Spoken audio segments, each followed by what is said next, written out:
செவ்வாய்க்கிழமை காலையில் 9 மணி போல் நாங்கள் எங்கள் வீட்டிலேருந்து கிளம்பி அப்படியே நேராக அம்மா வீட்டுக்கு போயாச்சு. அங்கே போய் சொந்த பந்தங்கள் எல்லாரையும் கூப்பிட்டுக்கிட்டு 2 வேன் நிறைய எல்லாருமே திருச்சி கிளம்பிட்டோம் அக்காவோட கல்யாணத்துக்காக.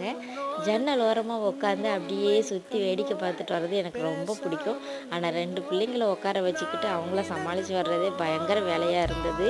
நல்லா என்ஜாய் பண்ணிக்கிட்டு எல்லோரும் இன்னொரு வேலையில் வந்தாங்க. நான் பெருசுங்களோடையும் சிறுசுங்களோடையும் மாட்டிக்கிட்டு உட்காந்த இடத்த விட்டு எந்திரிக்க முடியல. மதுரையில் நான் படிக்கும் போதும் சரி, வேலை பார்க்கும்போதும் சரி, ஒவ்வொரு தடவையும் இந்த பாதை வழியாக போகும்போது அண்ணங்க கூட அங்கங்கே நின்று காஃபி குடித்தது, ஏர்போர்ட்டெல்லாம் நின்று வேடிக்கை பார்த்துட்டு வந்தது, அதெல்லாம் நினச்சிக்கிட்டு அப்படியே ஜாலியாக பயணமும் இருந்தது.